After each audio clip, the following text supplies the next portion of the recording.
Oh, I will always love you. This little.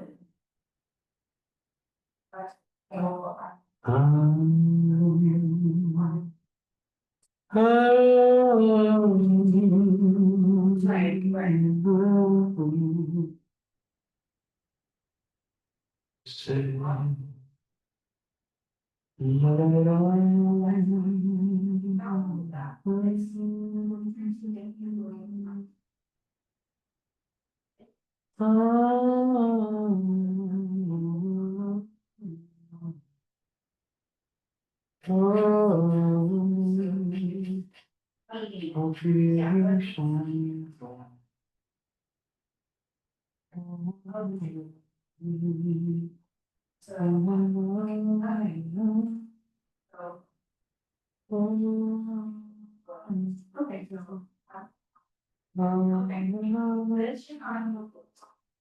I know. It very well. I asked it. Sorry. No, not. No, I think you like. With being in the club, Julie heroin. It felt just a facial thing. Just for the hell of it. Yeah, there's a high came out right there. I 15, but that is. Thank God. Where's the movie? Okay. Uh-huh.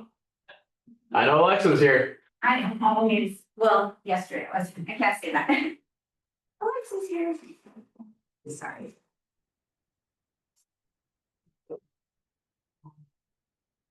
And Justin's here. He's kind of just getting a free show because I realized he could hear me through the phone. Missed that in the plane. Thank you. Okay, so I found this that I got a long time ago, and I didn't know if you wanted me to type it. I don't want to like hand it out. There's notes near it. They're the acronyms, but when you were talking yesterday, I pulled it out and I was like, oh, I already have all that. And so, and you said, memorize them. So I didn't know if anybody would want them. But that's something that someone gave me when I did first instrument class, Okay. like forever. Yeah, these are good. Close to what you were talking about yesterday. Yeah, no, definitely. Yeah. Because it's a lot of just like random acronyms, so it's like, okay, you should just have this memorized and then Right. be able to just like H made of planes and yeah. Yeah. Yeah. Okay. Well, I'm gonna retype it and then if Okay. someone wants it, then they can have it, and if not, Yeah, it's a good resource. yeah. Like that. Thank you.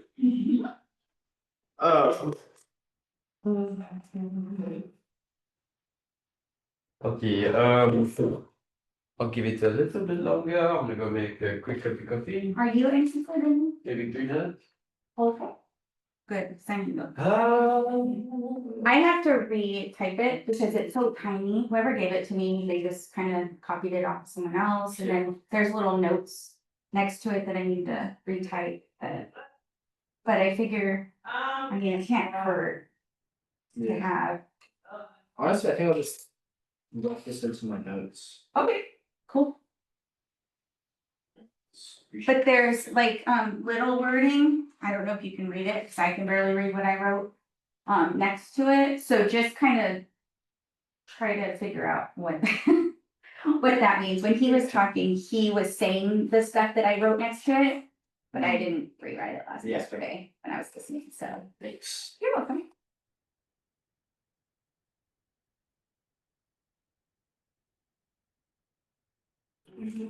As well. I need to scrap those. Oh my gosh, too early. Right. I know, you can, okay, my day off.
Your call has been forwarded to voicemail.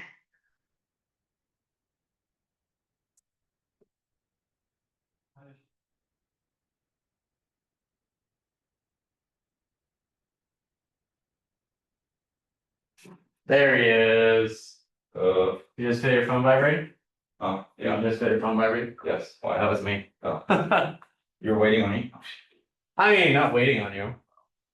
But I mean, it just happens to be that everyone's here, and you were the last person. Oh, that's one.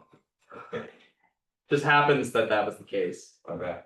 So you're here. Yeah, so I can mark you as here. Which is what I care about. Hello, everyone. Oh. Let's do this thing.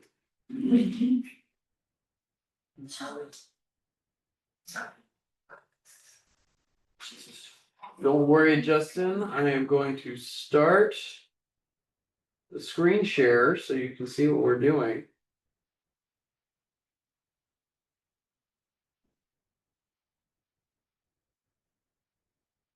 Yesterday when we were teaching, I was like, okay, I'm not gonna interrupt. I'll wait until break. I'll just. No, please listen. interrupt. Shoot me a Okay. text if I see it. Yeah.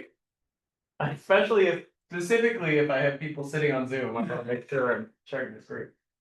It is okay. Well, that's why the second time I was like, Yeah, because it's funny because you didn't text me the first time, but Justin did. Yes. Because he was also in there. I heard you say that. That's why I was like, awesome. I'm like, oh, thanks. Perfect. Yeah, it was pretty funny.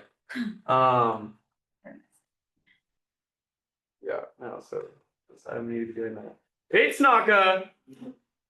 Welcome to instrument class. He's here 7 a.m. just off the ship from the ramp. I know, that's crazy. When everyone.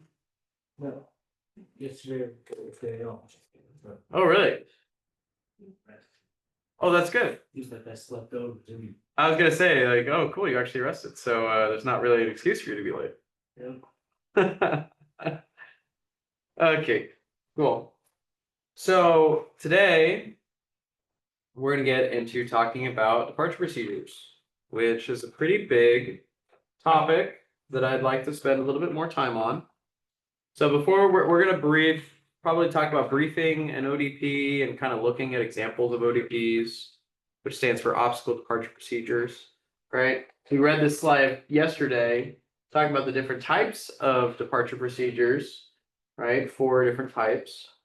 And you should be familiar with all of these, right? You should be able to kind of have a general explanation for all of them, especially the first 2, obstacle departure procedures and standard instrument departures, or ODPs and SIDs. right? Two most common. After that would probably be the diverse vector area, right? Which is kind of a, if we are within the DVA, the diverse vector area, we can expect a certain clearance. And the VCOA, the visual climber of the airport, right? Which is much more, much less common, but it still exists. So we're gonna have an idea of what it is. Any questions before we get going here? No. Okay. So. Okay. Departure procedures are designed to provide obstacle protection for departing aircraft, right? So again, two main concerns under IFR, right, is terrain and what are we going to do if we lose comms? So a departure procedure is a specific procedure designed for you to be able to depart the airport in 0-0, right, which I would never do, but zero visibility and 0-foot ceilings, right, and still be able to get out of the airport safely and into the low en route environment or the high en route environment, right? Transitioning from the ground to the Victor Airways, right, that we would use to get to our destination. Okay. And so there's some little things that we want to understand about. So before we brief one, probably the first thing we want to talk about is takeoff minimums. Okay. So this is an IFR, something that you're going to memorize just up front. It's just one of those things that you probably just want to know it by heart. When we discuss IFR procedures, standards have been published in the FARs that must be followed. First, let's talk about standard visibility minimum. So this specifically refers to visibility. Whatever the airport has prescribed, so if the airport specifically has a visibility minimum, that takes priority over just the standard. But if the airport doesn't have something prescribed, then for aircraft with two engines or less, one statute mile visibility. Aircraft with more than two engines, so 3 or 4, is half statute mile visibility. This is found in 14 CFR 91-175. 91-175. If I was going to pick two regulations that you guys should know by heart, I know what they are. It's 91-175 and 91-185. Okay, 91-175 is takeoff and landing under IFR. Okay, and we may look at that we'll probably look at that regulation specifically soon, because there's a lot to digest just from reading that reg. But those probably the two most important regulations under IFR: 91-175 and 91-185. Takeoff and landing under IFR. 91-185 is lost comms, right? This regulation does not apply to Part 91 flying St. Cloud Academy, but we would still follow for safety reasons. So what it's saying there is that technically, okay, the rule that the standard visibility minimums for aircraft with 2 engines or less is 1 statute mile visibility, and aircraft with more than 2 engines is half a statute mile visibility. Technically, that rule only legally applies to Part 121 and 135 carriers. What is a 121 carrier? What's an example of that? Do you guys know the difference between Part 121 and Part 135? I don't know, private charter. It's the opposite. So Part 121 is airline, right, or scheduled air carriers. Okay. Part 135 is private charter. So, and the key difference here is if it's scheduled airlines versus unscheduled airlines, right? Taking people or cargo wherever it needs to go, but one of them has specified routes that leave at a specific time that you can buy a ticket for. The other is, hey, you call them up and they say, okay, cool, let's charter this plane. We'll get you to the Bahamas, right? That's 135. 121 is you're buying your ticket to see your grandma in Texas or something, right? However, us as pilots, as slings in general aviation, we do not operate under Part 121 or 135.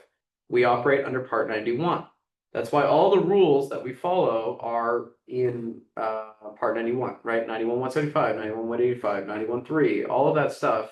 We follow those rules because that's for general aviation and some other, exceptions, right? There's other flying gigs that fall under Part 91. But general aviation falls under Part 91, which is why we follow those rules. Under Part 91, we technically have no takeoff minimums. Okay, so there's nothing. If the Gillespie right now, if I was flying a 172 that could fly an IMC, and Gillespie was reporting 0 statute miles visibility and 0 foot ceilings, I could technically legally take off under IFR. Is that a good idea? In 0, I cannot see my hand in front of my face. Should I fly an airplane in that? How do you even taxi? Exactly. That's why legally it's possible, and the likelihood of it actually being 0, literally 0, that's pretty unlikely. But let's say the ceilings, it was a quarter statute mile visibility, and you look at the METAR and it's saying vertical visibility 100 feet, right? That is awful visibility, right? Awful visibility and very low ceilings, but legally under IFR I could take off if I really wanted to. Dumbest idea ever, right? So it's a good idea to be familiar with the 121/135 limitations, right? Because the reasoning here is if the big guys have to comply with this, why shouldn't we? Right? If the big guys who fly the bigger jets and the more advanced jets, right, that have all the systems, all that stuff, if they have to comply with this minimum, right, that's probably a good idea that we do it too. So this should be something that's memorized, right? You should have the takeoff minimums that are IFR should be something that you know off the top of your head. And specifically, it has to do with how many engines you have. If you have more engines, that means you can take off with less visibility, right? Another thing I'll say about this, guys, is you should probably never take off from an airport that the minimums are lower than an approach will allow you to get back into the airport.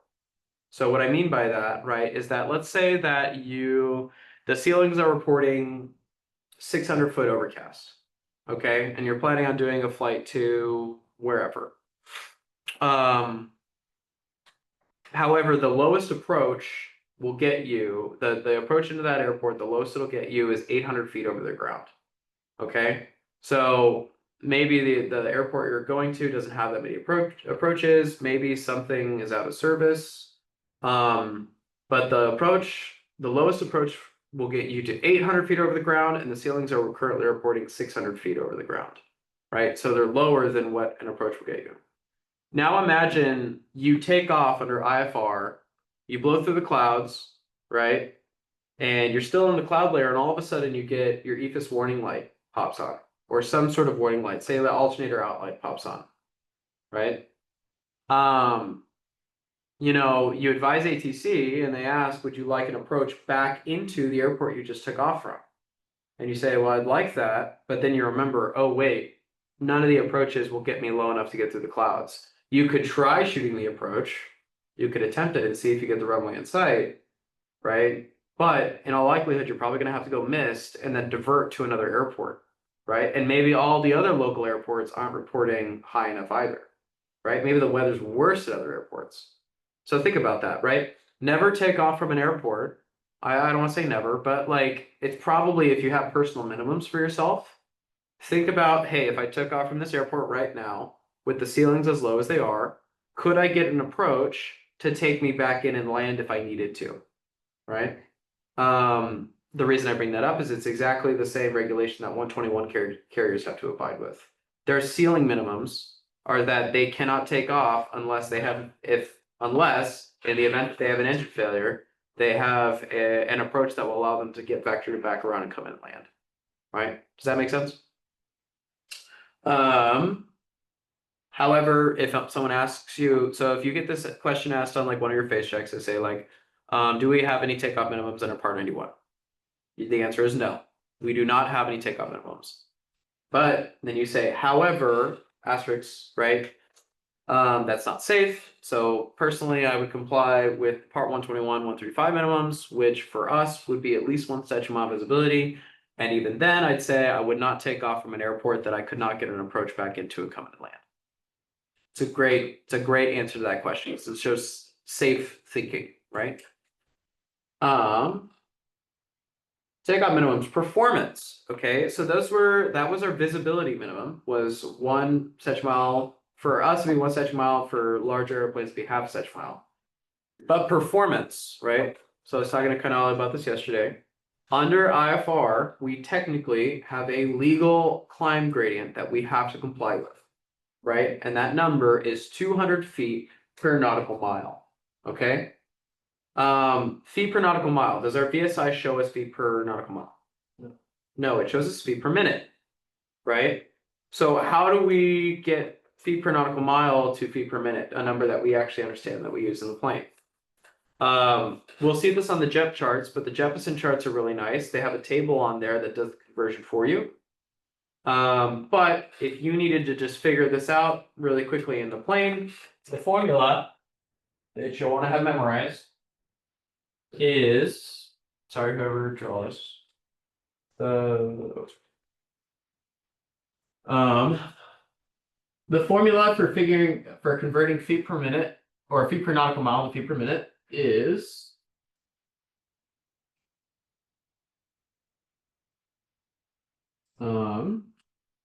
ground speed, your ground speed when you're climbing, divided by 60 times feet per nautical mile equals feet per minute. Okay? So your ground speed while you're climbing, divided by 60 times the feet per nautical mile. So whatever is listed on the approach plate, right? So right here we have 200 feet per nautical mile. So let's do this math real quick. Let's say what airspeed do we climb out at? One more. 72 is our VY, but usually we climb a little bit closer to like 75 to 80, right? Because it gives us a little bit better visibility and better cooling. So let's just say 75. So if our ground speed's about 75 and the feet per nautical mile we're trying to maintain is 200, what feet per minute is that going to give us? So we'll do that math. Because this is just a number that you kind of want, you'll probably just want to know to have a baseline.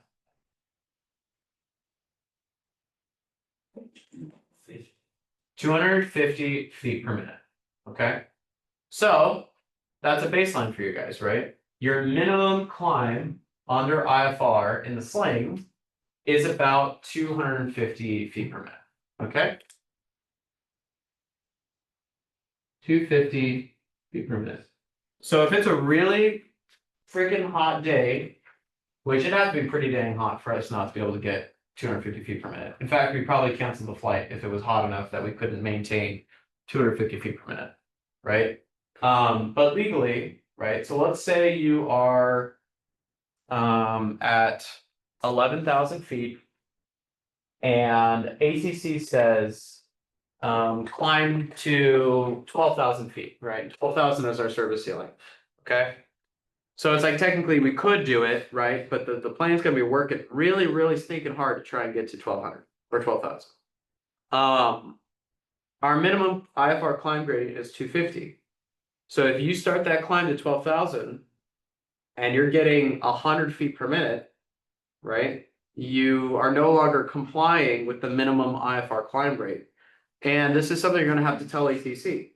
Right, because maybe they're telling you to climb to 12,000 because they have faster traffic that's at 11,000. That I don't know why they'd be going the other way because you're same altitude, but you know, or maybe there's terrain in front of you that they need you to clear, right? We are required to advise ATC if we are unable to maintain our minimum climb gradient. Okay. But it's about 250, right? If we're climbing at 75 knots. Okay.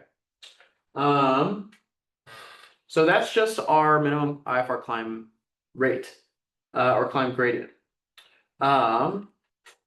However, besides that, when we take off, right, we must be at least 35 feet AGL above the departure end of the runway, right? So by the time we lift off, right, we have to at least be 35 feet above that point, which I mean that's pretty. That seems kind of like. Well, that seems kind of silly. Like, why would we not be at least 35 feet over the departure of the runway? So we probably have no issue clearing that, but it's technically a legal requirement. And we must be at least 400 feet AGL or 400 feet over the departure end of the runway before making any turns under IFR. Okay, so these three things all kind of go together, right? And this should all be memorized, right? So for taking off, our legal performance requirements under IFR We must be able to maintain at least a 200 feet per nautical mile climb, which roughly translates to about 250 feet per minute. But I would say the feet per nautical mile because that's technically what's in the book, right? We must be at least, by the time we take off, 35 feet above the departure into the runway.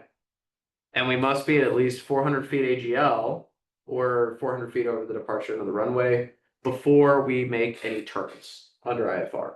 So if the, let's say the departure procedure says climb to this altitude, or on departure, fly heading 245, and that's 30 degrees off of your runway, right? You would start that turn to heading 245 after 400 feet, right? What else do we do at 400 feet AGL in this look?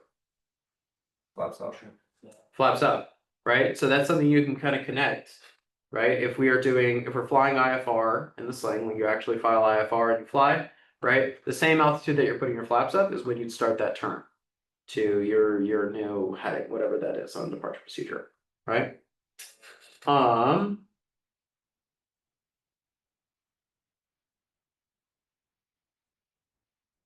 So both of these things fall under standard takeoff minimums. Standard takeoff minimums, okay? Unfortunately, here in California, we rarely have standard takeoff minimums. And that's because we live in a mountainous part of the country, right? Usually, most airports have terrain around them that requires us to have higher takeoff minimums than what's the standard would be, right? So normally, visibility wise, we don't have any minimums. However, if the airport has a visibility minimum listed specifically for it, right, then we have to comply with that visibility minimum. Same with the climb gradient, right? If the airport itself specifically has a required climb gradient that we're required to keep, right, we have to comply with that as even though we're under Part 91. Does anyone know how you would know if you had a non-standard takeoff minimums at an airport? In the chart supplement. Procedures. Chart supplement would list it. Marks. So there's, let me show you guys two ways to know if you have non-standard takeoff minimums. The way that you'll probably see in the book, or on Shepherd Air. If you're doing Shepherd Air and it's showing you the FAA plates, right? So let's look at, I'm gonna airplay real quick.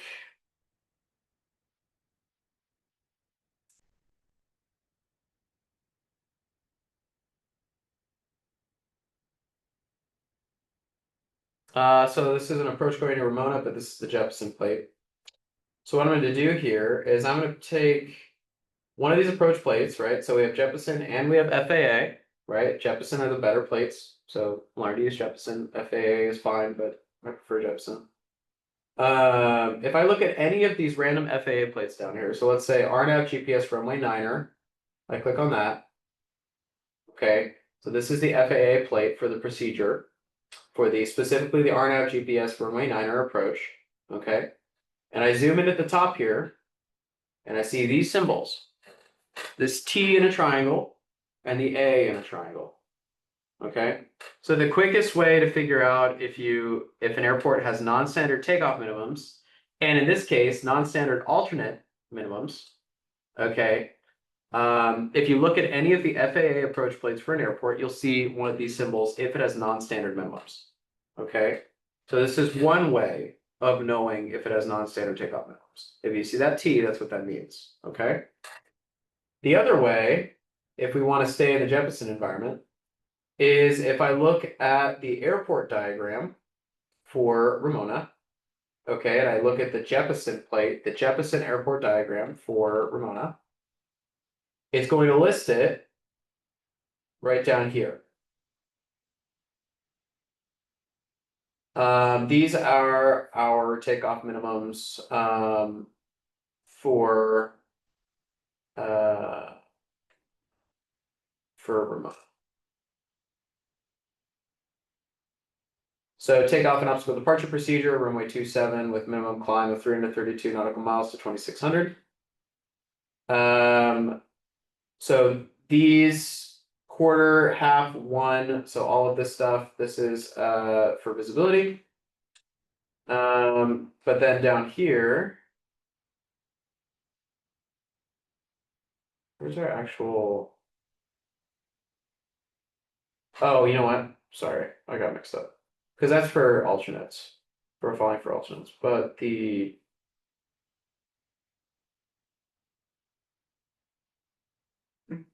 oh. Come on, Michael, what am I doing here? Oh, it's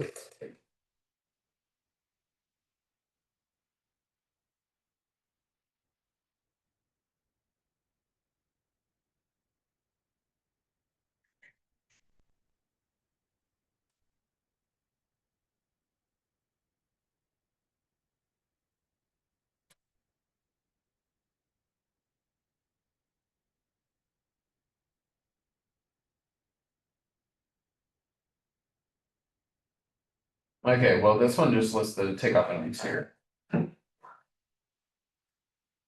Also gives you the departure procedure.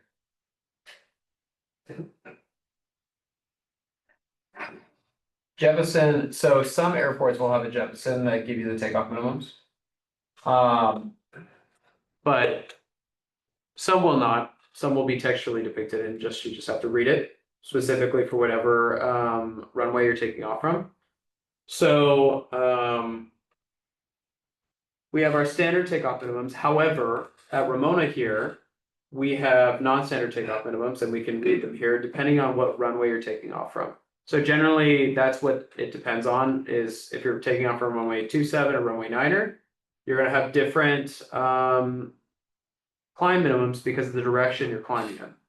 Right? So if I'm taking off from runway 27, it says standard with minimum climb of 332 feet per nautical mile to 2600. Or 3803 for climb visual conditions. Okay. So,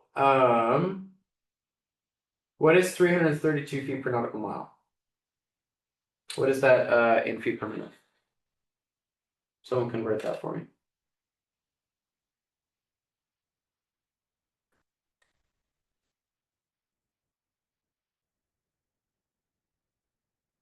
When you listen to ground speed. Let's say our ground speed 75. Just use any time for any of these, just use 75 as your ground speed. Okay. Right? If depending on the day, your ground speed might fluctuate slightly. But for planning purposes, you could just assume it's gonna be around 75. Say again? 415. 415? Okay. Yeah. So 415 on a hot day, right, isn't always the easiest thing for us to do. Let's say if we have full fuel, you know, and or you have a lot more fuel than maybe you meant to, and it's 95 degrees out there, right? 415 might be kind of hard to maintain. But that's something we'd want to know, right? But we only have to maintain that minimum climb gradient until 2600 feet. At 2600 feet, we can go back to just maintaining our standard climb. What is this guy? What do you guys think 3803 means for climb visual conditions? What are they talking about when they say that? Yeah. So for the climb and visual conditions, you could climb visual conditions under IFR as an IFR clearance. But in order to do that, you'd have to have at least 3,800 foot ceilings, right? 3,800 feet or higher, and at least 3 statute miles visibility. Okay. So these are the non-standard takeoff minimums for Ramona. Okay, right? So if we review, okay, how did I see? If I needed, where would I look to find and see if an airport has non-standard takeoff minimums? The plate, right? The FAA, that's which one? The Jeppesen or the FAA one? FAA. Am I looking specifically for what symbol? The T. The T in the triangle, right? And then after that, if I want to figure out what those actually are, does everyone have their iPads, their plates set up like this? where it has like the airport you're departing from at top and then the destination you're going to on the bottom. Because for IFR, this is very, very, very useful. The way you do this, guys, because a lot of times people have their plates set up, but they just have random plates and they have binders and stuff, and that's not as useful in my opinion. So I'll go here, clear this real quick. I'll go KSEE, KRNM. Okay. I'm gonna hit the send button down here, the square with the arrow pointing upwards. I'm gonna hit send to plates. And when I send it to plates, it should automatically pop up like this. So it'll have KC at the top with departure, and it'll have destination at the bottom, right? And probably for you guys, it'll have the binders open on the left-hand side. I usually just close that because you don't really need that. In fact, I think they're pretty annoying. So when you are briefing, like this is just a really nice place to have all of the relevant approach plates and departure procedures and all that stuff all in one place, right? So the first one, I have my airport diagram up top. It's ordered sequentially, right? Which makes a lot of sense. So like if I'm departing from Gillespie and I want the airport diagram because I need to brief my taxi, right? I go here and I can see my airport diagram, right? So we're here at Slang. I brief my taxi to runway 27 right, whatever, Alpha Delta across runway 35. Okay, and I was assigned the Mission Bay 2 departure procedure. So I go to DEP for departure. I'm flying the Mission Bay 2 departure procedure. And this is where I'd find that. And I could brief this departure procedure. Okay. This is an example of on the Jeppesen plate, if it's a graphically depicted ODP, look down here, it says takeoff minimums, right? For specifically for whatever runway you're taking off from. This is what I was talking about on ODPs, converting where Jeppesen's nice and does conversion for you. So depending on what feet per nautical mile you're required to maintain, 75 knots ground speed. This is about the feet per minute that we'd have to get for that day. That has the departure procedure instructions down here at the very bottom. And then let's say you took off, you needed to get vectored back around and get an approach back into Gillespie, you have all of your approach plates right here. All right, okay, cool. So we're going to do the RNAV 17 because we need to get back into Gillespie. Okay. Has a spot for your alternate, so you can choose your alternate down here if you needed to. And then again, for your destination, first it starts with the arrivals. So if there was an arrival into KRNM, it would be right here. An arrival transitions to an approach, so you could choose what approach you needed. And then lastly, you just landed at Ramona, and now you can look at all of your airport diagrams right here in one spot, right? So this is very, very, very useful when flying IFR, just flying from point A to point B flying. Cool. So let's go back to the computer here before I get too off track. Not off track. Get too excited about teaching the wrong thing. Any questions so far on anything?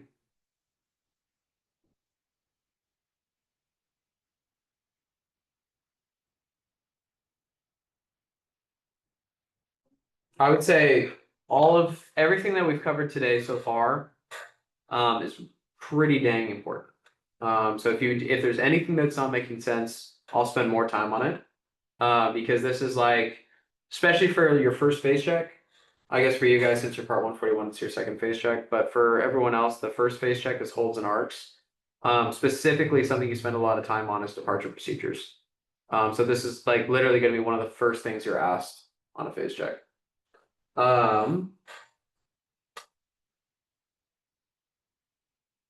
So briefly, we're going to talk about. So let me show you. Dang it! I just stopped airplane. I want to show you guys something on an approach plate.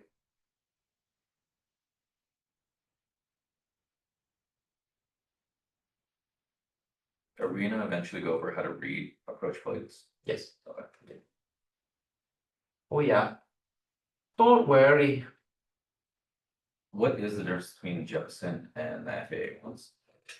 Jeppesen is Different a, format? it's a individual company, Okay. right? It's owned by Boeing. And they kind of back in the day, Jeppesen started because it was just this one guy who wanted to make the FAA, because the FAA approach publishes all of the approaches for free. Like you can get all of the FAA plates for free.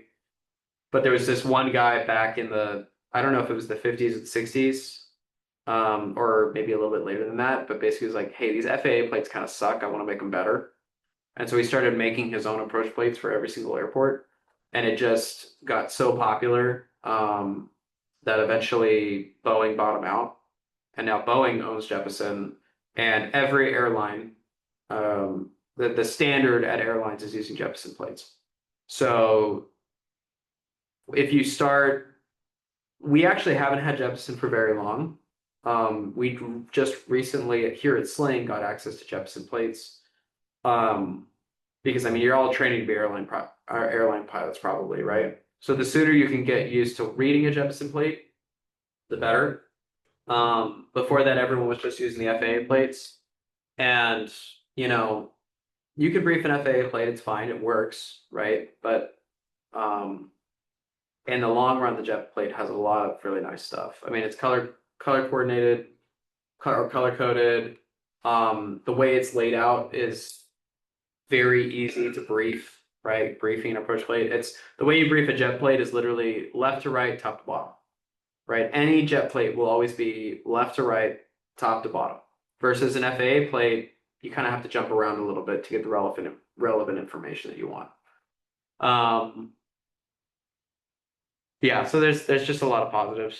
But yeah, we will go over how to brief an approach plate. I wish it was in the ground a little bit sooner, but so this slide here, obstacle clearance surface, okay? So the OCS is this imaginary area off the departure end of the runway that was developed to help determine the performance requirements for departure procedures. All departure procedures are initially assessed for obstacle clearance based on a 40-to-1 OCS, or obstacle clearance surface. If no obstacles penetrate this 40-to-1 OCS, the standard 200 feet per nautical mile is used. 40-to-1 is the measurement of the slope, 40 feet out and 1 foot up. If something penetrates this 40-to-1 area, then there will be a higher feet per nautical mile climb gradient. The 40-to-1 slope starts at 35 feet AGL at the departure end of the runway, which is why we have to be at least 35 feet above the departure end of the runway when we take off. If an obstacle penetrates the 40-to-1 slope, a higher climb gradient will be required. This makes the departure procedure have non-standard takeoff combs. So let me just really quickly show you guys what it looks like, right? It's this makes it sound really confusing, but it's actually pretty easy to understand. Right, so from the airport property, or from the I'm not sure if the slope starts from the center, the geographical center of the airport. But it at least covers 35 feet above the departure of the runway. So if you're picturing this, if this is the runway right here, right? And I draw a slope coming out from the side here, right? This slope is at least, so right here, this is at least 35 feet over the DER. If you ever see DER, that stands for departure end of the runway. So this slope jutting out from the runway, that slope covers at least 35 feet over the departure end of the runway, right? And the ratio here, that for how far it goes out to how much it climbs, is 40-to-1. So that said, for every 40 feet out, you go 1 foot up, right? So if this is 35 feet right here, okay, then I go 40 feet here, 40 feet further, this would technically be 36, right? And I go 40 feet further, this would be 37, okay? So it's a pretty subtle climb gradient, right? But this is what all departure procedures, when they sit down and they make a departure procedure, right? They look at all the obstacles in the area, and if they penetrate this slope, right, it has to be listed on the approach plate as a potential obstacle for the runway, right? And it will impact your takeoff minimums and make them higher. So for instance, let's say you're taking off from Petaluma, not Petaluma. What was your airport? Santa Paula? Yeah. Taking off from Santa Paula. And I know it's on the approach end of the runway, but let's say there was one on the departure end of the runway. Mhm. There's a tree right here. Well, there is when it's winds are the east winds, and you have to land runway 4. Then you have to clear that tree. So you're taking off from this airport, and there's this tree here that they're like, you can't cut down that tree.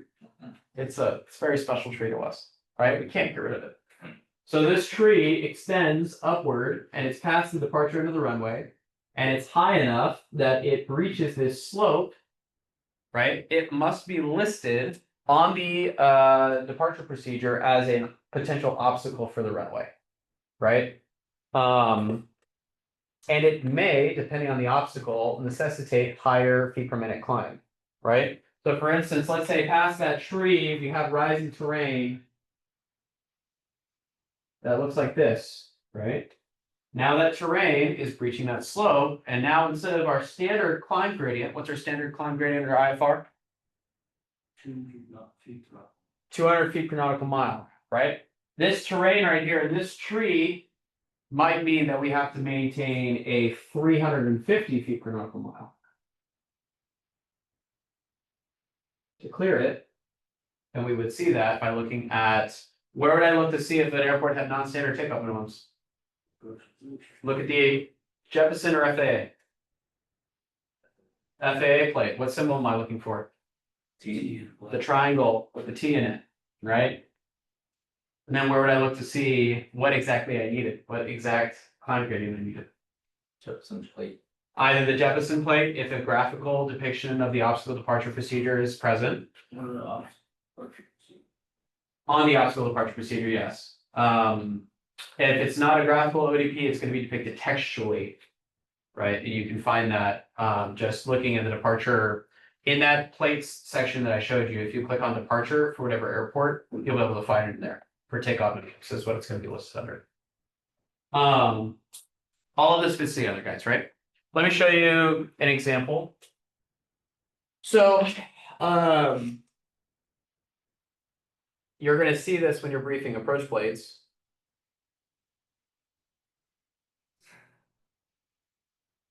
So like right here, if I'm taking off from runway 27 right, specifically doing either the seaward or the Padres departure, right? Trees beginning 179 feet from the departure of the runway, 54 feet of center line, up to 100 feet AGL, 453 MSL. Poles beginning 316 from departure of the runway, 161 feet right of center line, 40 AGL, or 390 feet MSL. Railroad, 511 from, so all this stuff, right? Why are they listing all this stuff? What did we just talk about?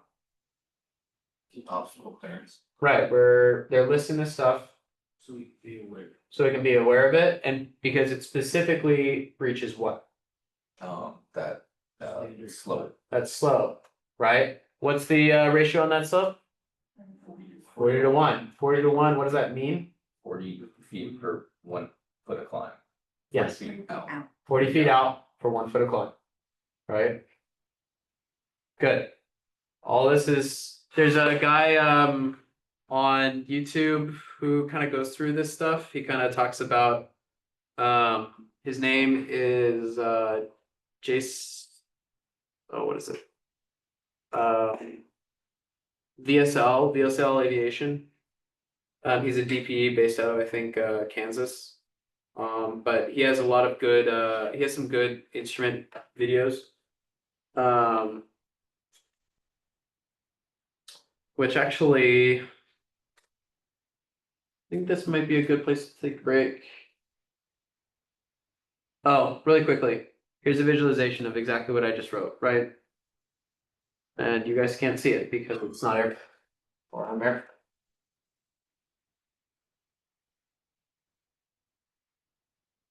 dang it. I wish there was an easier way to switch between these things.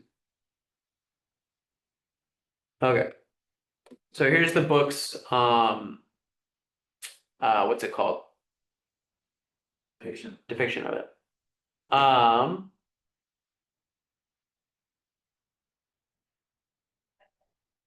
Oh, you know what?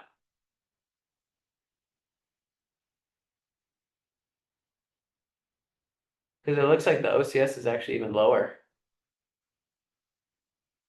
Amazing. Question, Answer.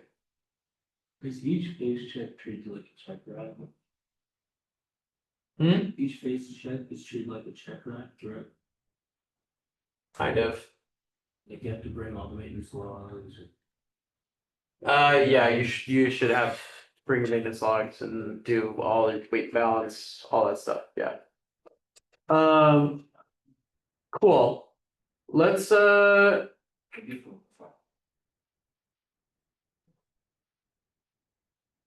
cool. Let's take a break here.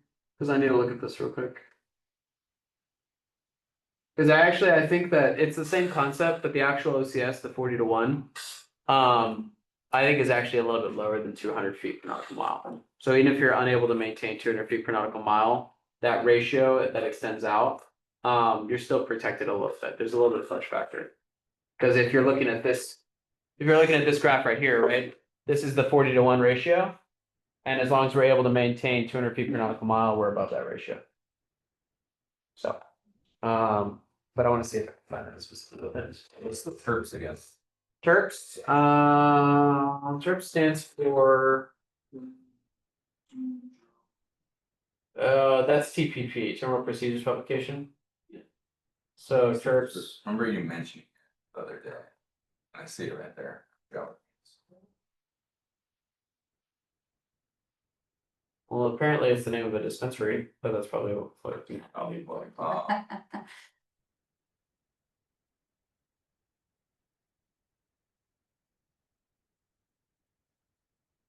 terminal and route. R procedure. PO. US. Terminal and route rate procedure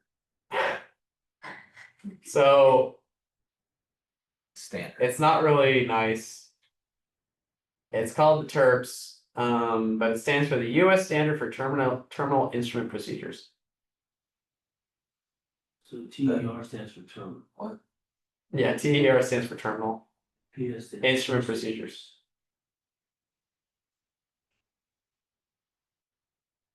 So they don't call them tips.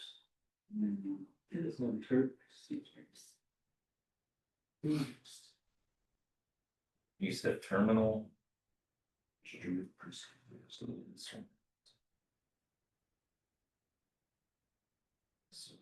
And you actually have the terps in your forfeit already. If you go to documents, and you go to FAA and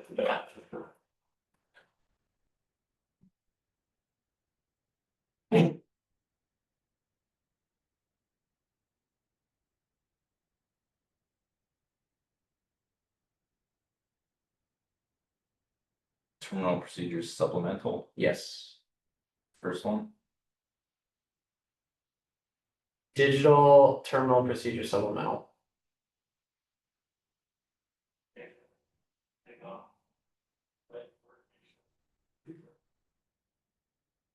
You know, I still don't understand any of this really, but I can see how instrument flying can be a lot easier than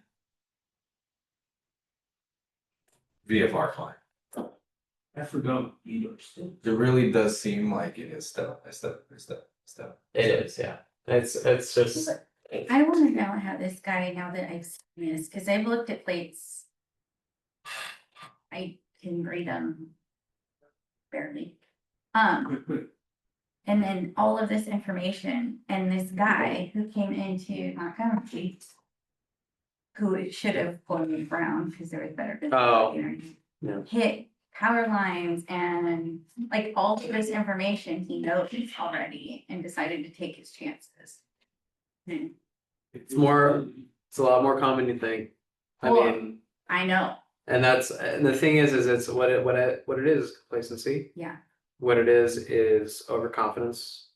I just wanna get to that airport instead of driving And you know, the problem is, right, with hazardous attitudes in general, the problem isn't having a hazardous attitude one time and then something bad happens, right? The problem is having a hazardous attitude and 99 times nothing bad happens, yeah, right? So like you've flown into this airport 100 times and 99 times you've done it, right? The visibility has been really, really bad and the clouds have been really, really low. And each of those 99 times you've been able to make it in. And every time you're like, you know what, it's kind of iffy, but I can do it. I've flown to this airport so many times. I've done this approach so many times. I know it like the back of my hand. I could do this in my sleep. And it's that 100th time that you choose to do it again. You get a little too low in the approach. You hit the power lines and you end up in a neighborhood, right? That's when the hazardous attitudes become an issue. It's not the first time you do it, right? It's the time you do it and all the times that you get away with it and leads to an attitude of complacency and it ends up killing people. And it's a huge thing as an instructor too. Because like as an instructor, the more hours you get, you know, the more chill instructing you get. Like you get more comfortable with kind of allowing your student to make mistakes, which is totally like you should, and like you have to allow your student to make mistakes. But the mistakes that you're letting them make, you know, sometimes you have like the typical 1500-hour CFI that just sits there and doesn't really do anything. I'm like, okay, cool. Let's do a couple laps in the pattern. Yeah, just let me know if you need me, okay? You know, like one of those things. And you could reason it and say like, well, if they're able to do everything fine and we're safe, then they're a safe pilot, right? Well, you know, it's that one day you're kicking back. You don't have your feet on the rudder pedals. You're thinking about that jet job you just got hired for. You're like, wow, life's really going up. And all of a sudden you start veering off to the left side of the runway or something. You're like, oh my God. And then you have an excursion and the FAA calls you and they're like, what the hell happened at Gillespie today? And I was like, I was just doing landings with my student and one of the tires popped when we were landing. All of a sudden we started skidding off to the left and I tried to get on the pedals and FAA asked you, well, why were your feet on the pedals in the first place? Weren't you paying attention to what your student did? Couldn't you have avoided this? And you're like, well, you know, and then you get your shit revoked. Right? yeah. So it's just you have to battle complacency. Can't ever let it get too strong. Always be learning. And the more I feel like for me personally, the more hours I get, the more I realize how much I don't know. Which is a good place to be. You should feel like that. And if you guys ever fly with an instructor who acts like they know everything and they're the best instructor in the world and they're super confident, right? You should maybe take it with a little bit of a grain of salt. Was it you or Kellen that said that you get a little more nervous now coming in for landings? Me. Yeah, Yeah, it's for me it's that like I'm not like I'm not like cripplingly nervous, Yeah. but it's always that base, the There's a final thought. turn yeah, that pops in my head, where I'm like, you know, if we're just like a little bit too far out because we've extended, and my engine quit right there. Like here at Gillespie too, that is a really crappy area to try and put a plane down if your engine quit on you. Probably the only place you have is the freeway, which I don't like the idea of putting the plane down on the freeway. But and you know it happened one time. This was a couple of years ago. Not at Sling, but there was a guy who lived at the airport here, who, you know, he's just one of your typical hangar guys who was working on his own plane, and he just finished, I think, an engine overhaul, put a new engine in his plane, and he was going up as a maintenance flight. He was just going to do one lap in the pattern and then come back and land. he did it on 27 right, which is Yeah. one of the reasons I don't like the idea of 27 right. Even though it's a longer runway, it's technically safer, right? But the pattern, to fly the pattern 27 right, you have to go around that mountain. And he climbed up. He was going to do a normal approach. He was around the mountain, and as soon as he was around the mountain and he couldn't go back to the airport, his engine failed. And so he had to put it down. I think what he did was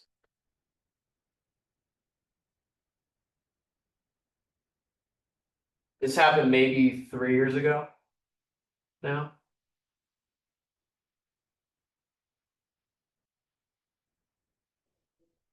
So he was probably around here when he lost his engine. And so he couldn't come in and glide to the airport because the rattlesnake was in the way. So I think he put it down is on like one of these roads here. He had to put it down. I think it was here actually, specifically right here. Oh. And what happened was as he was putting it down, he clipped, there was a bridge. This bridge where the freeway is was right above him. And as he's coming down, he clipped like the top of the bridge, basically. He survived, but he got really significantly injured. Insane. But like, that's why I do not like doing landings in a single engine on 27 right. I mean, it's good to do. Like, obviously, 99% of the time, right, you're going to be totally fine. But that's also why you see a lot of guys doing short approaches on 27 right, because if you do a short approach on 27 right, you go inside the mountain, right? So you'll come right here and you do a short approach, and you come inside and you land like that. Normal approach, you come all the way around and land. In a multi, even if one of my engines failed, I could at least maintain altitude and come around the mountain and come and land like that. So I don't mind doing it in a multi. But in a single engine, I just right here is always like stay a little high for me, okay? And then even here, right? I see Yeah, you like. students doing, you know, because we have those two mountains that people use for reference points. And they're good reference points. They're not, I think this is them right here. This is one, this is the other, I think. So what we usually turn around, yeah, we usually turn around this mountain because this is the warehouse right there. Some people will turn, like they use this as the visual reference point and they'll turn after passing that mountain. That's fine, right? There's not really anything wrong with that. Like that's good. That is decent spacing. But if you are a little bit too low out there and you turn around this mountain, right, then it's a little far if you're a little low, right? So it's like you have to kind of watch your pattern altitude and make sure you haven't descended too much. Because if I'm right here and I lost my engine and I'm already at 500 feet AGL, I probably do not have enough altitude to make it back to the airport. And at that point, I don't know, maybe I'm trying to put her down on Bradley here, or I'm trying to put her down in this field. Or something. But yeah. It's hard. It's a hard choice.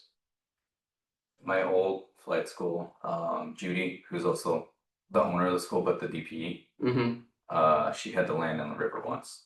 In the river? Yeah, right by my school. So that's like, that's where, that's like my safety spot too, is the river, like on takeoff. Because there's nothing else besides the river that is a safe spot. So at least on takeoff. Our takeoff, we have nothing. Yeah, we have like, I see the river. there's I guess like this like park area right here. But I think this is Isn't that it? That's a mountain. yeah, I think this is a Hill or hill. something. So I think if I was taking off here, I don't want to say the freeway, but because there's moving cars. Yeah. Like, I agree. you guys don't have very many options. You don't. Sucks. Where is your airport for her? Santa Paula.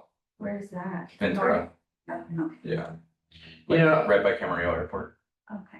Depending on how low we are, right? If I'd started that left crosswind to downwind turn or upwind to crosswind turn, right, and I failed my engine, I could maybe depending on how much altitude I had, come around and like put her down on 3.5 like this.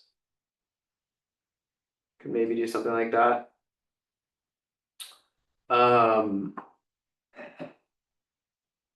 And also, I mean, with the parallel runway here, if you instead turned right and tried to make it on 9 left, this would be 9 left. It's not like it is a 180, but it's not like as full of a 180 as if you were trying to come back on the same runway. So maybe you could land it on 9 left. If you are in an emergency situation and you're just dealing with all the stress of it, are you allowed to land on a taxiway? Yeah, If absolutely. you let the ATC know, or at least everybody around you, if you're at an untowered airport, and Mhm. I'm gonna have to land on taxiway. I don't even know which one it is right now. Just stay clear or, Yeah, no, you totally could. Every If you roll can- goes out the window, right? right, Yeah, I mean 91 through right? Any person may deviate from any rule of this part to the extent needed to meet the emergency. Right? So the only thing is if you just have to be able to justify it, Mhm. right? When the FAA asks you questions about it. Which that's FAA asking you questions about your decision making and stuff, that should be the least of your concerns if you're trying to put a plane down. Right? The FAA doesn't want to take your certs away, right? Don't think about it like that.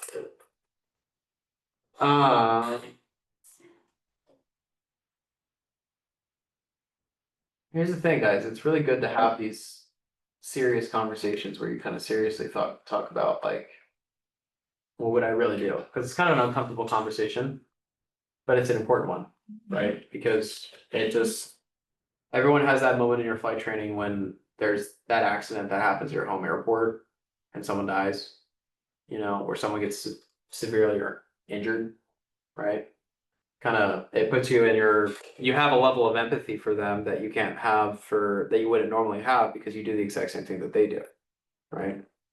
Kind of it's a little bit of a sucker punch to the gut, but it's important because you're like, oh my gosh, what I'm learning actually is based around saving my life. It's not just arbitrary, right?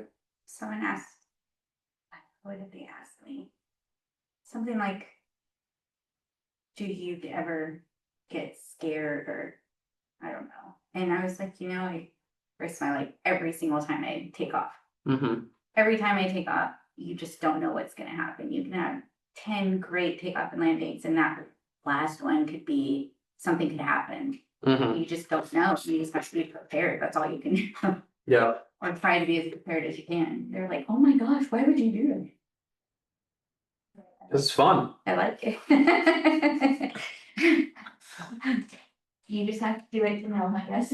That's always my go-to answer, because why not? It's fun. I mean, you always You get in the car and you don't know what's gonna happen every day. Yeah, exactly. I say that too, like Yeah. anything can happen Yeah. anywhere.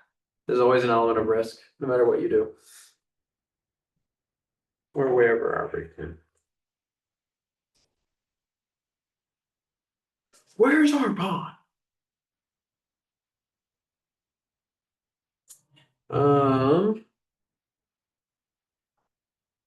How much altitude would you need to do the impossible turn here? Do you think?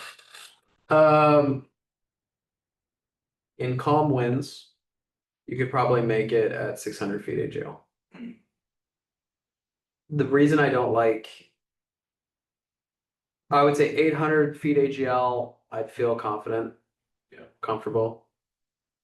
Because like even if you were to practice it like at night or something like that, your prop wouldn't be spinning at all, like if your engine died. Right. It could stop. Like even at idle, like it still spins a bit. You're still getting some thrust from it. Yeah. Yeah, that's the thing, that's why I don't like, because I've flown with a lot of people recently who say, if I had a power failure at 600 feet AGL, I could turn around and make it back to the runway. I don't think And I'm like, that is crazy. I understand why instructors tell them to brief that, because you're like, well, actually, the swing, blah, blah, blah. It's like, but that should not be your takeoff brief. Yeah. Right. That's under very specific conditions. Right.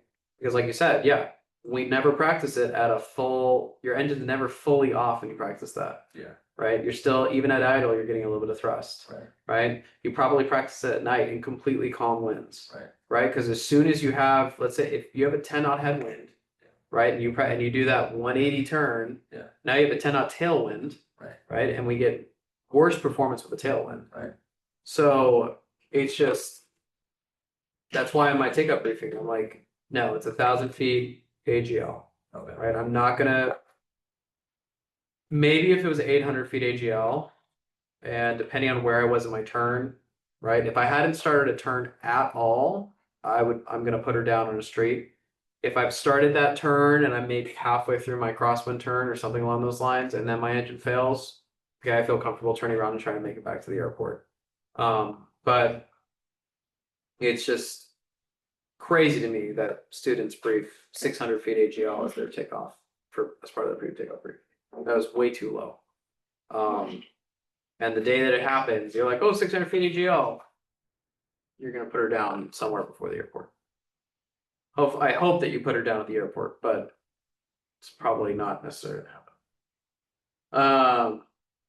Okay, cool. Let's talk about ODPs now. Obstacle departure procedures. ODP is the most common type of departure procedure we will do at Sling Pilot Academy. These procedures are published in 10-9A Jepson chart, as well as takeoff and move section of the terminal procedure publication. That's the TPP. The TPP is different than the TERPS. TERPS is standard terminal en route procedures publication or whatever it was. This is terminal procedures publication. Terminal instrument. It was terminal instrument procedures. Thank you. The The TPP. So this is the difference here, right? The TERPS, guys, is like the IFR Bible, right? Everything, it's a reference sheet for pretty much everything IFR that you need to know, right? You'd look in the TERPS. The TPP, which we don't, the reason this is confusing is that we don't really use the TPP anymore. Back in the olden days, right? We didn't have iPads that automatically updated our approach plates, right? So I'd have to go to the pilot shop just like I would to get like a new VFR sectional or IFR chart, No way. right? I'd have to go and get a booklet, and that booklet had all of the approach plates for every airport in the area that I was flying into, right? So I would open up that, if I was flying an instrument approach into an airport, I'd open up that booklet, I'd find the airport I'm flying into, and it would have all of the approaches, which this is the chart supplement.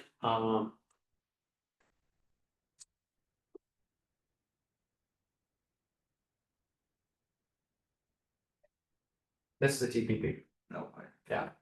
So How far does it go to? Like what area does it cover? covers all of this. Oh my god, that's enough. Yeah. So you have to have all those books with you if you're doing like a full cross country or yep. that's Wow. So guys, be thankful for our iPad. Right. Get all specifies around. So this is a TPP, right? And this is what we used to have in the plane to have make sure that we had a copy of the approach plates, right? And that booklet, right, would go out of, how long does it say it's valid for, Alexa, on the front? September 5th to October 31st. So it's only valid from September 5th to October 31st. Wow. Wait, isn't that less than what a chart supplement? Sorry. How many days is that? I don't know what it is off the top. I think it's I like thought those are good for like 6 2 months because it's all of September and all of October. Well, most of September and all of October. So about 2 months. Is it 50? Is it 59 days? Exactly. Because that's the same thing with the chart supplement, 30 right? days plus Is it? 31. I thought it was more with the chart supplement. Yeah. Time. I think it's 59 days. So Do you have to buy one of these every 2 months? Yep. Back in the old days, we don't have to anymore. We have iPads, right? Which one? it's 56 days. 56 days. Okay. That's It reminds me of, you guys are way too young, but it reminds me of, we used to, before MapQuest and all of that, we used to have these books called, Yellow books. no, no, they were called, oh my gosh, what were they called? They were giant maps, that you would keep in your car to Uh-huh. find your way around town. My God, what are they called? So before. You guys are way too young, way before GPS. Terminal driving What? procedures publication. The TVPP. It's just like that, except it's for, And then those are all FAA plates, right? So that's the FAA TPP. Alright. I think Jeppesen had like a subscription back in the day where you subscribed to Jeppesen and they would just send you a new one in the mail every 56 days, so you had the current charts. I can see why everyone went with Jefferson. Exactly. So Thomas guides. You guys have never heard of Thomas guides? They were- It I was mean- just like that. It was a nightmare. And if you wanted to like, there's street maps. Mhm, And if you like only had San Diego County, mhm. you had to get another one for a different area. See, I remember printing out the MapQuest to try and find my way to give to my like dad so that he could take me to my friend's house. Yeah, that was Like- paper too. You had to read it. I did like, hey, what's your address so I can put it in MapQuest? I gotta print it out for my dad. Freaking weird. And he's like, what street did you say I turn on? God damn it, was it left or right? Who taught you how to read? Crap, I did.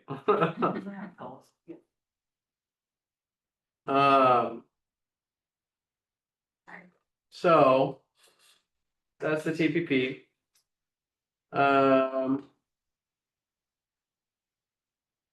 As well as the takeoff minimums, the procedures, as well as the terminal takeoff minimum section of the terminal procedure publication. ODPs are textual and sometimes graphical. That's important to remember, right? So an ODP can sometimes just be a textual description of what to do, right? Other times it can actually be a graphic, right? Which Jeppesen is nice, and they have turned a lot of ODPs into graphical ODPs for you guys to for your viewing pleasure. We'll look at a graphical ODP in just a little bit. The FAA recommends doing an ODP even when not on an instrument flight plan at night, departing from a new airport when the visibility is lower, right? So important thing about ODPs versus SIDS, we'll talk about SIDS in just a second, but an ODP, you do not have to be cleared to fly an ODP, right? If let's say you're taking off VFR at night from an airport, right? And it's nighttime, so there's not really that much traffic.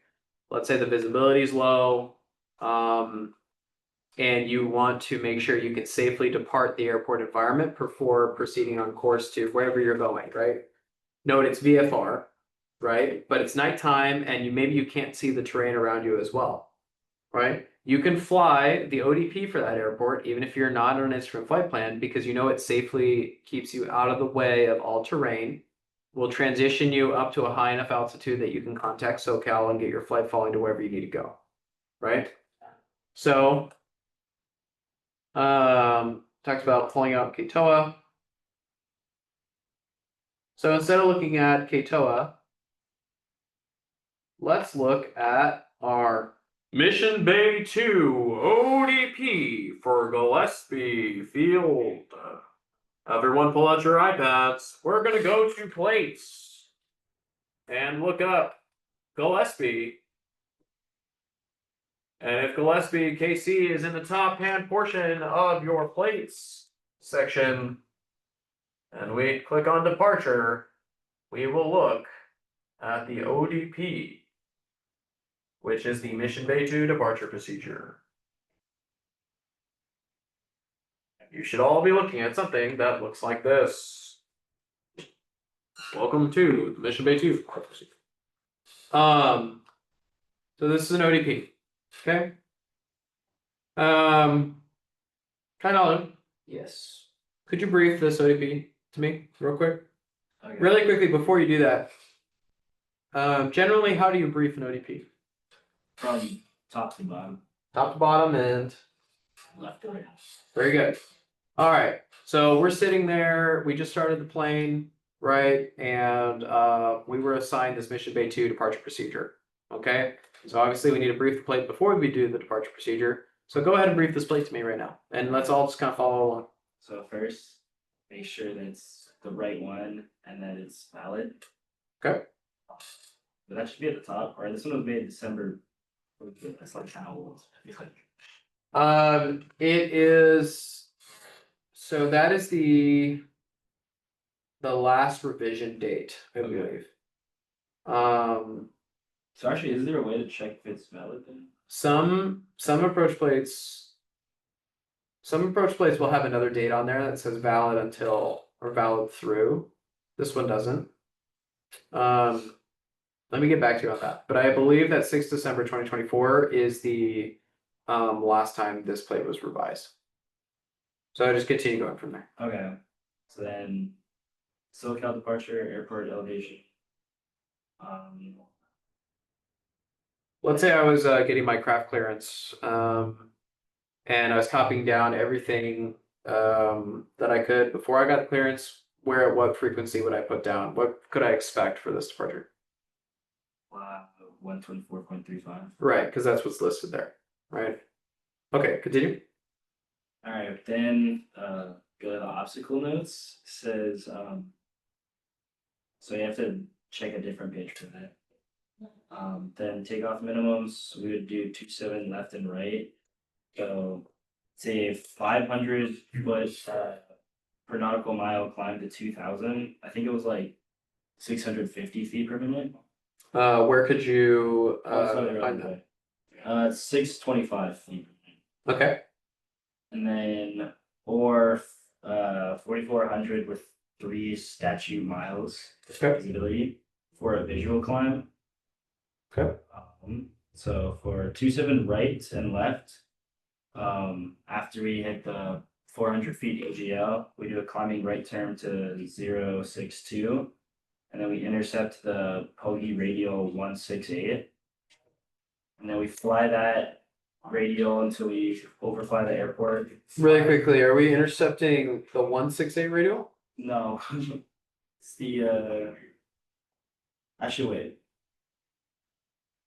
It should be What did it say on those? Because what's that initial climb instruction say? the initial climb instruction. It says 348. 348. Right. So you said 168, but 348 is just a reciprocal of 168, right? Right. So we'll talk about this in a little bit because I know we talked about this yesterday. And Okay, then, continue.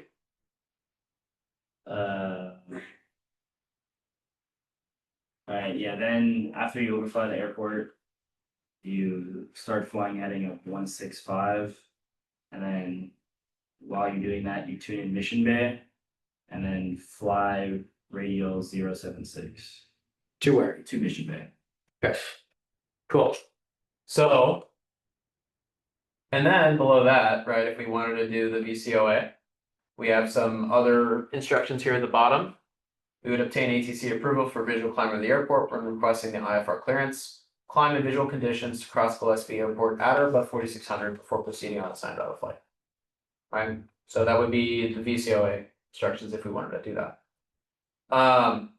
Now, right, so kind of did exactly what I want all of you guys to do when you brief this plate, which is basically just start at the top to bottom, left to right, right?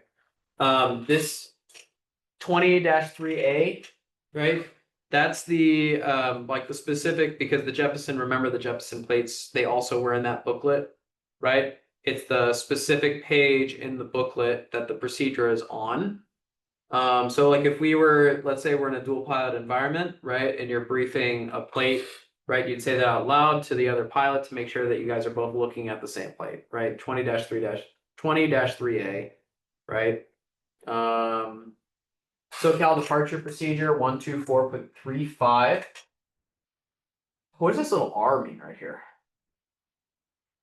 Receive. No, unfortunately. This means something else. And what did you say, Naka? It's not radio. This is an instrument check right gotcha question. I got asked it on my instrument check. This R means that they are equipped with radar. Okay.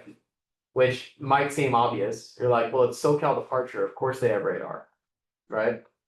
But for instance, if you're doing an approach into San Bernardino Tower does not have radar on board. Right? So that changes. They actually have to, a lot of Class Delta airports don't have radar. So they literally, before they let you into the Delta or sequence you or any of that stuff, they literally have to see you. So they're looking out the window with binoculars, being like, sling 432 Romeo, report beam tower because I can't see you, right? That's what they're literally doing. They don't have like, not even like transponders. I mean, they don't have, according to the plate, they do not have radar on board. Wait, so on low visibility, how the heck would you fly an instrument approach if they can't Well, see you? On instrument, they technically don't need to see you as long as you have the approach guidance that's taking you into the airport. Right. So I understand it's a little bit weird, but Aren't they still watching out for you though? And Yeah. yeah, they are. checking to make sure traffic isn't around. How do they know? Well, so I mean, if it is really low visibility conditions, right, and they have, because San Bernardino, thing is with San Bernardino, it's a big cargo airport, and they have 777s and all those guys flying in there all the time, right? So those guys probably, when they have their landing light on, are maybe a little bit easier to see in low visibility conditions. But if they have arrivals coming in that they've made contact with and they know approximately where they are, right, they're not going to allow VFR traffic or other smaller planes to even enter the airspace. And we're like, look, it's not safe for you guys. You cannot do pattern work right now. You can't depart right now because we have a bunch of arrivals coming in and we need to make sure they have the space to do what they need to do. Right? So they're just going to say no. Right? If it's unsafe, they'll say no. But I point that out because, you know, even some approach control frequencies won't have radar. Right? They just are talking to you visually, and they require you to make position reports, all that stuff, right? So if you see that little R next to a ATC frequency, it's saying if they have radar or not. And if they have radar, that's good, because right, if you're flying into an airport at night, you know, and you're giving position reports, all this other stuff, you want to make sure that they can see you on a screen. Okay, question.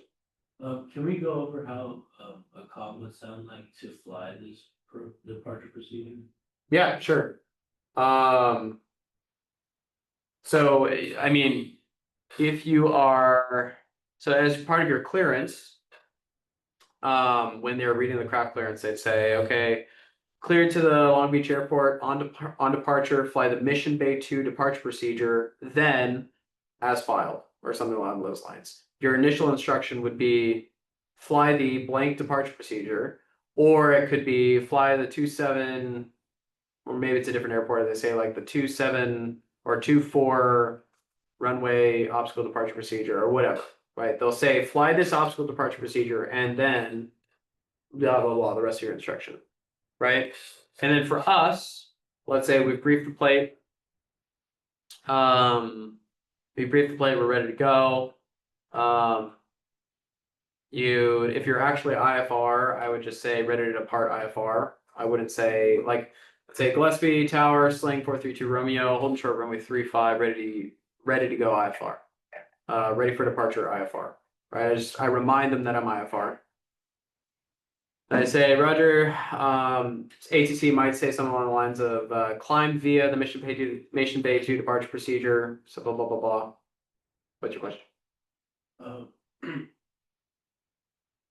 I was babysitting with Ethan Parker yesterday. And he was saying with the slings, if you don't actually file IFR flight plates, you're not going to go past when you call up ground, it would be Gillespie Ground, Single, Central, and Bravo.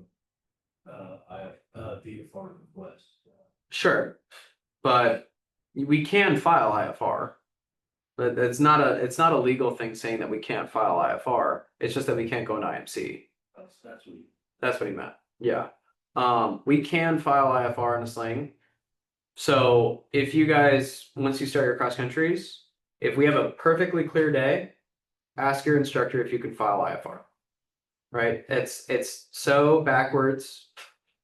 But if it's a perfectly clear day and you're going on a cross country, ask your instructor, hey, instead of doing VFR flight following today, can we file an IFR flight plan? Because it's important for you guys to the actual flying IFR versus VFR with flight following. Once you get up and you're talking to SoCal, the communications aren't really that different. The only thing that's going to be different is the altitudes that they assign you. And if anything, when you're IFR, they treat you a little bit nicer. They give you a little bit more separation. They don't boss you around as much, right? You don't have to worry about airspace. Like, it's very, very nice. They don't just cancel it on you. But sometimes when you're VFR flight following, they'll say, like, what do they say? Our squawk or cancel Flight following, squawk VFR, frequency change approved or whatever. When you're IFR, they can't just do that to you. You as the pilot have to cancel IFR. So they'll keep you. It's really, really nice. So if you have a perfectly clear day, which you guys probably will with at the time that you're starting IFR right now, weather should be pretty dang good. Ask to file IFR and actually fly IFR. So if I took off from Gillespie, I would say tower, sling, 432 Romeo, climbing via, or I'm sorry, I would say SoCal. SoCal, sling, 432 Romeo, climbing via the mission pay to departure procedure, 3000 for 4000 or something. So I tell them I'm doing this ODP, right? Because it explains why I'm making these turns and doing all these things, right? And I'd give them the altitude that I'm at and what I'm climbing to. And then they could say like, continue on the departure procedure at whatever altitude, right turn direct oceanside or something. So a lot of times in our area, we'll start the departure procedure and then we'll be like halfway through it and then ATC will just vector us to wherever they want us to go. So it's like just because the departure procedure has you doing one thing, it doesn't mean you're going to do the full thing. But we have a whole procedure.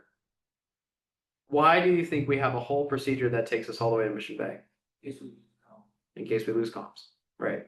Everything in IFR is built around two things: terrain clearance and if you lose comms, right? If I was on this departure procedure and I was in the soup the whole time, I could not see outside the aircraft even a leg, right? This would take me to Mission Bay. Along Mission Bay would be my route of flight, which would be Victor 23. I'd fly along Victor 23 until experiencing VFR conditions, and then I would try and land if I could, or if I was in the soup the whole time, I would just continue all the way to my airport that I'm supposed to be landing at, right? And if you can squawk 7600, that's what you're doing, and hopefully ATC is clearing people out of your way.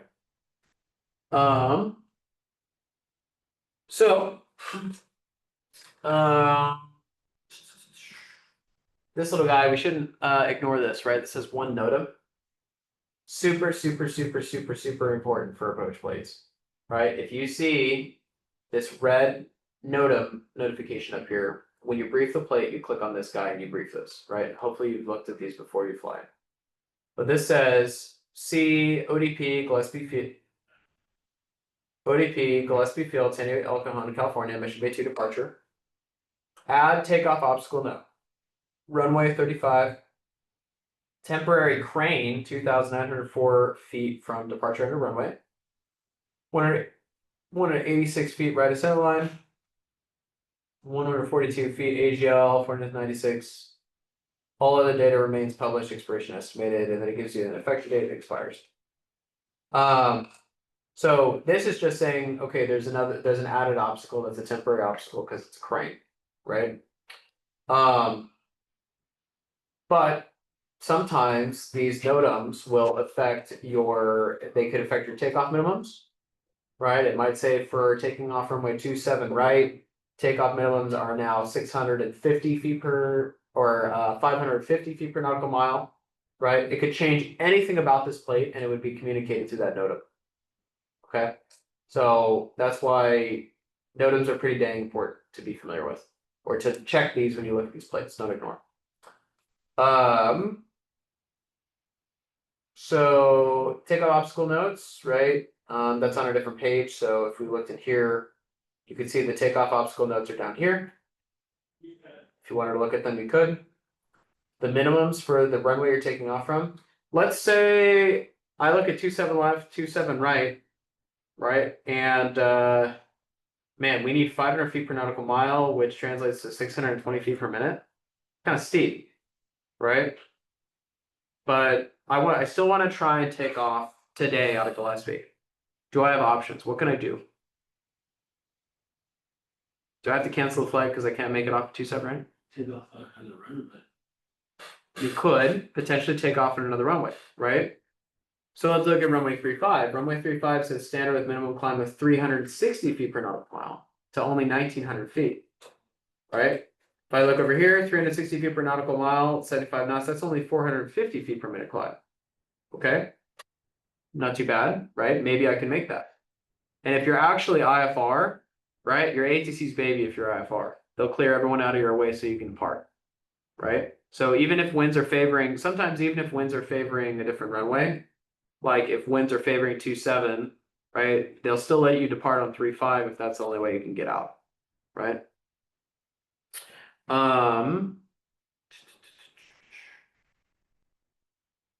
It's, let's say we're taking off 27 left again, like kind of the briefs, right? Climbing right turn heading 062 and on Pogey radial 348. So I really liked kind of that you said specifically at 400 feet AGL, right? That's when we'll start that right turn heading 062. So it's not as soon as you're airborne, right? You're not immediately starting that climb, right? You have to at least be at 400 feet AGL. Then you start that climb to heading 062, right? And on Pogey radial 348. So this is why a graphical ODP is really nice, right? So this is our airport, right? These are our runways, and we're viewing it from a top-down perspective.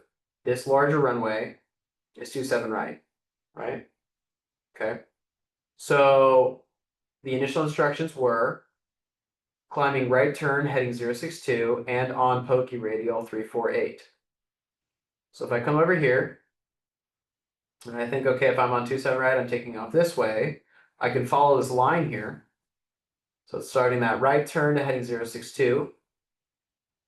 And this radial, right? This is the Pogey radial 348, but it says 168.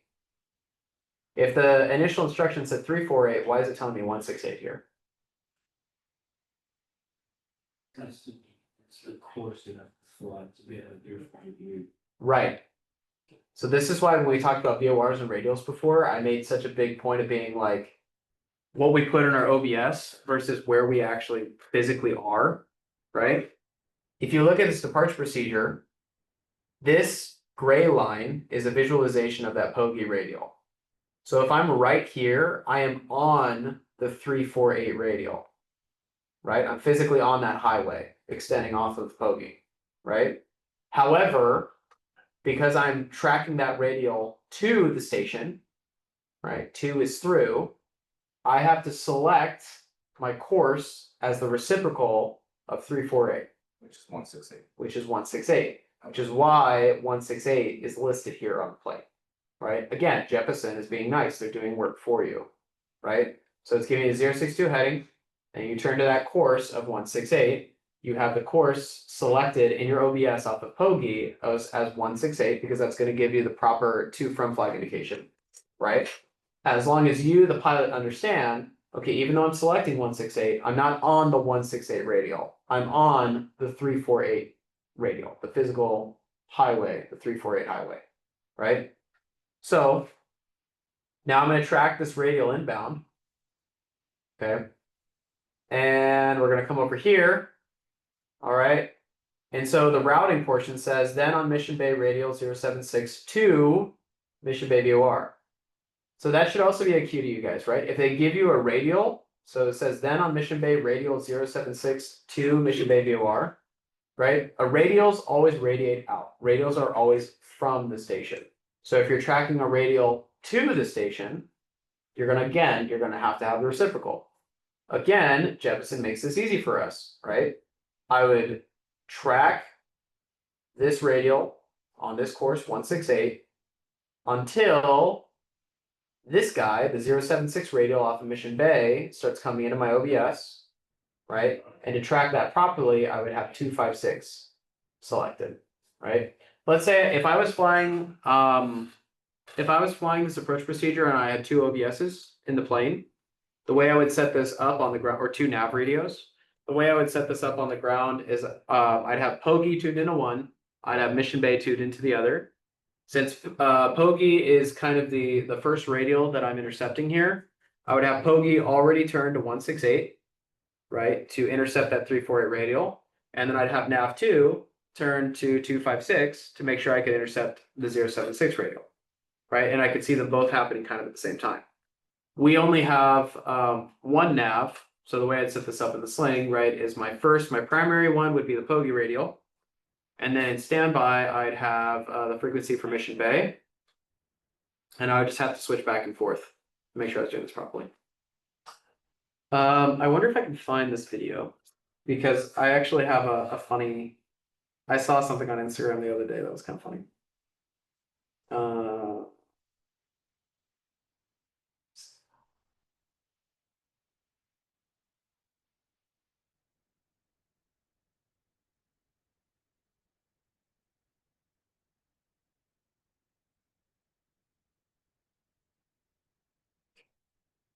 Oh man, dude, I want to find this video so bad.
This is literally like, it's so relevant.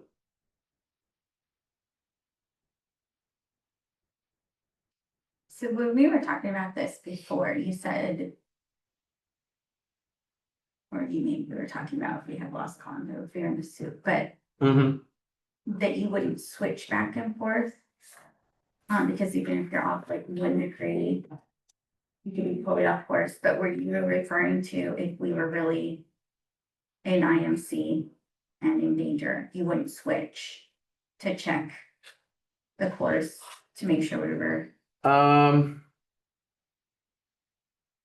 I would, yeah, it's technically you shouldn't, because you lose your positive course guidance. But I mean, depending on how you do it, you can do whatever you need to maintain. Gotcha.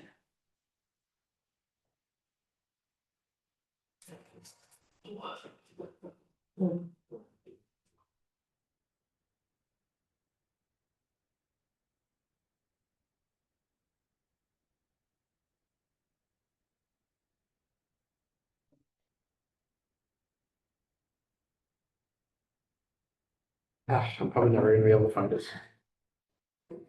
Bummer. Okay.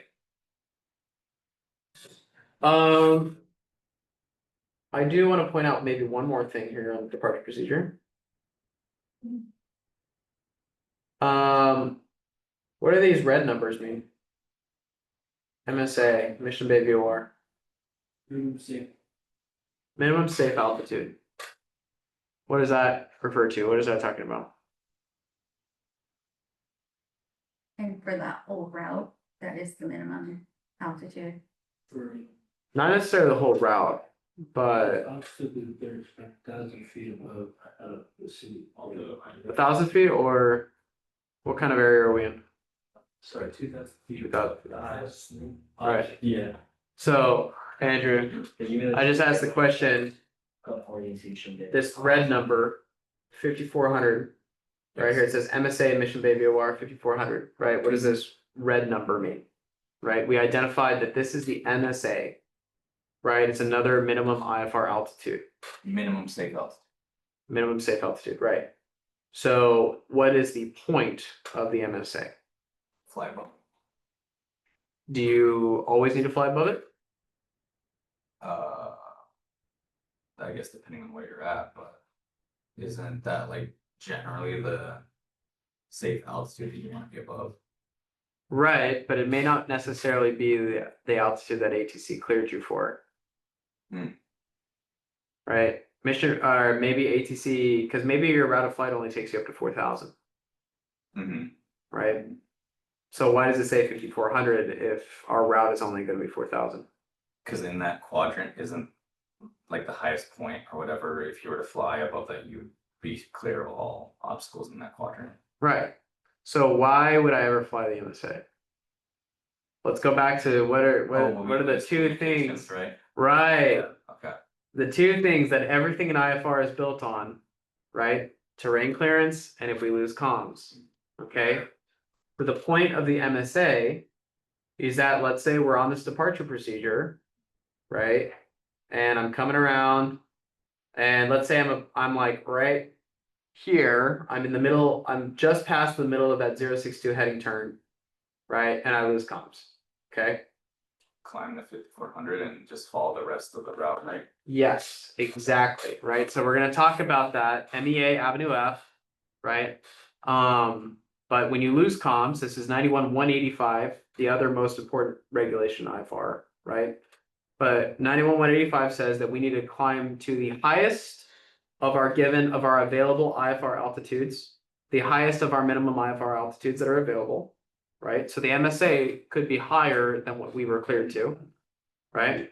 So I would initiate a climb to the MSA, and I would continue just along my cleared route of flight, right? So I was cleared for the Mission Bay 2 departure procedure, right? So I'm going to continue flying that departure procedure, right, until I get to my filed route, and I would continue along my filed route. And if there's a higher altitude available that I could climb to, that's what I would do, right? So in this case, we climb to like 6,000 and just continue that route until wherever you up. I don't know if I even go to 6,000. I might just stay at 5,400. Okay. Right, as long as I'm at 5,400, I'm fine. I could maybe go up to 6,000 if I wanted to, if I could justify it, right? Because maybe at 6,000 you get above the clouds, you know.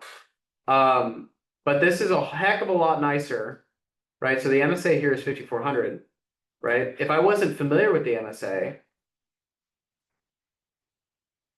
okay, and I was just looking at my chart, right? So right here,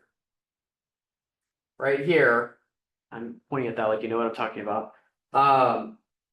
Right here, if I was right there, I might think, oh my gosh, I'm off route.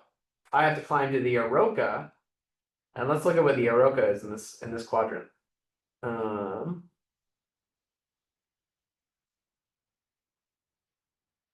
So it looks like technically in this quadrant, the Oroka would be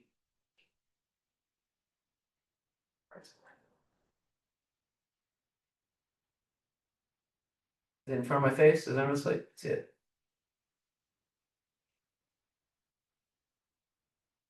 I see the 6-1 over there.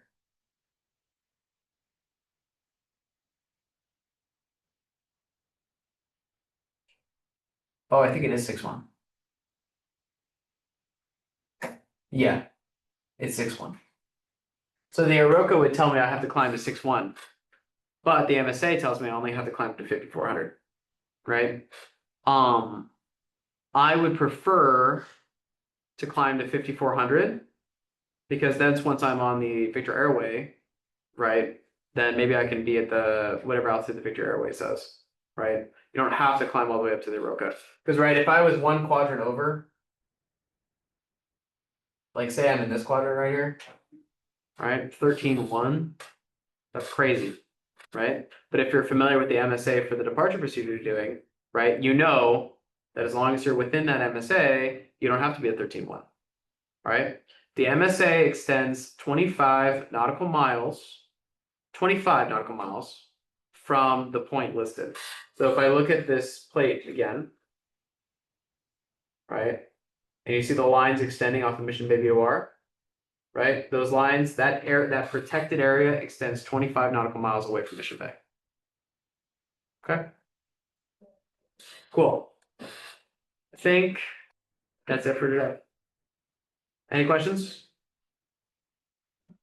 Good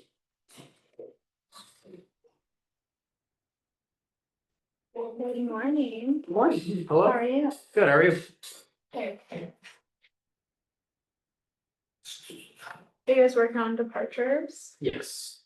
When do you start floats? Very soon. I probably soon. We haven't gotten to yet though. Nice. Good guys. Morning. Remind me of the name one more time. Our Arvon. Okay. fun. I've seen you around. Sure. Was it worm? Yeah,